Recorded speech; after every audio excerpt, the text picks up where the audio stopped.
Hai, Assalamualaikum warahmatullahi wabarakatuh. Nama saya Muhammad Akram bin Lokman. Metrik nombor 2021867958. Hari ini saya akan membentangkan berkenaan sumber agama Hindu yang menjadi topik kajian saya dalam subjek CTU 552. Tajuk yang akan dibentangkan adalah sumber agama Hindu. Yang pertama, adakah sumber agama Hindu ialah Tuhan atau manusia? Yang kedua, bagaimanakah sumber agama Hindu itu dipertuhankan? Yang ketiga, adakah sumber agama itu Tuhannya layak digelar Tuhan? Yang keempat, bagaimanakah hendak mencari tujuan hidup menurut sumber agama Hindu? Dan yang terakhir, apakah pandangan agama anda iaitu Islam untuk perkara ini? Bagi persoalan pertama yang telah ditimbulkan iaitu adakah sumber agama Hindu ialah Tuhan atau manusia. Pada asasnya sumber agama Hindu adalah manusia dan bukanlah daripada Tuhan. Pada permulaan awal agama Hindu ini diasaskan dan dimulakan oleh orang Arya di India Purba yang mendakwa tiada sesiapa pun yang mengaku secara langsung sebagai pengasas agama Hindu. Hal ini secara tidak langsung menimbulkan kesangsian tentang kebenaran sumber agama Hindu. Orang Hindu mendakwa menerima agama mereka melalui wahyu Bida yang membawa maksud tiada permulaan dan penghujung. Orang Hindu juga mendakwa sesiapa yang bukan dari kaum mereka yang memeluk agama Hindu adalah sesat dan kafir. Ini secara teoritiknya menunjukkan agama Hindu bersumberkan manusia dan Tuhan kerana ia hanyalah tertumpu kepada satu kaum sahaja. Berdasarkan persoalan kedua iaitu bagaimanakah sumber agama Hindu itu dipertuhankan.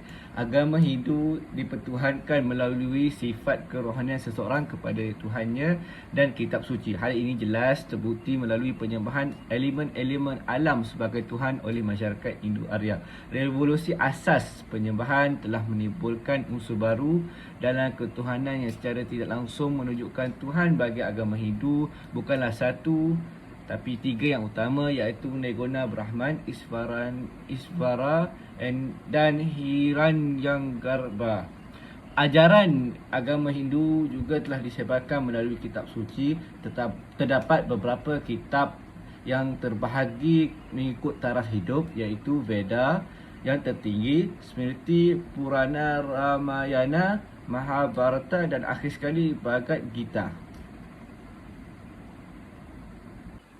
Berdasarkan persoalan ketiga iaitu apakah sumber agama Hindu Tuhannya layak digelar Tuhan. Secara asasnya agama Hindu layak digelar Tuhan kerana sifat kerohanian seseorang kepada pencipta dan drama yang membawa maksud berpegang. Perkara ini telah menjerumus kepada kesamaan pada prinsip yang diamalkan oleh agama Islam, iaitu setiap benda atau sesuatu perkara dalam alam semesta ini mempunyai penciptanya. Namun, mekanisme penyembahan agama Hindu iaitu penyembahan patung atau objek yang tidak bernyawa yang jelas bertentangan dengan agama Islam kerana telah menyembah berhala yang merupakan ciptaan manusia yang juga makhluk. Secara kesimpulannya, sumber agama Hindu tidak layak digelar Tuhan kerana penghasilan berhala adalah daripada manusia sendiri. Seterusnya, untuk persoalan keempat iaitu bagaimanakah hendak mencari tujuan hidup menurut sumber agama Hindu.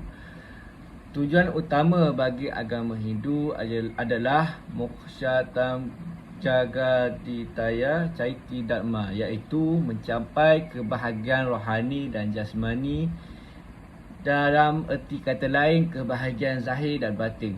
Apabila disebut tentang tujuan hidup dalam agama Hindu, ianya terbahagi kepada 4 peringkat iaitu kama yang bermaksud hawa nafsu dan keseronokan dunia. Yang kedua, artha yang bermaksud mengumpulkan harta benda untuk memenuhi keperluan manusia. Peringkat yang ketiga adalah dharma yang bermaksud amalan agama yang menekankan tentang kebenaran dan kebajikan.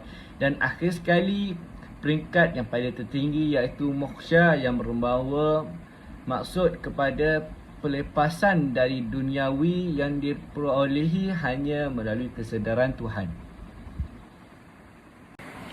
Bagi persoalan yang terakhir yang telah dibangkitkan, iaitu apakah pandangan agama anda iaitu Islam untuk perkara ini?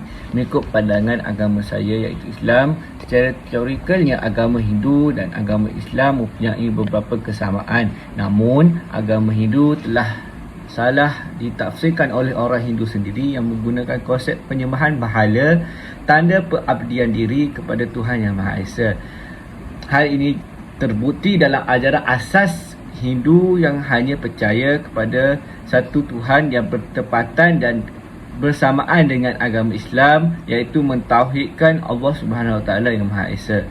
Perkara ini jelas dibuktikan dalam beberapa petikan ayat dari kitab utama Hindu sendiri yang menerangkan tentang sifat dan keesahan Tuhan yang tunggal, yang antara lain menyatakan Tuhan hanya satu, tidak mempunyai ibu bapa,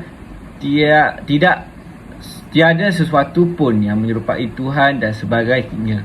Semua perkara tentang konsep ketuhanan dan keesahan Allah Subhanahu Wa Taala telah jelas dinyatakan dalam ayat Al-Quran surah Al-Ikhlas ayat 1 sampai 4 yang berbunyi, Bismillahirrahmanirrahim, Qul huwallahu ahad, Allahus samad, lam yalid wa lam yulad wa lam yakul lahu kufuwan ahad.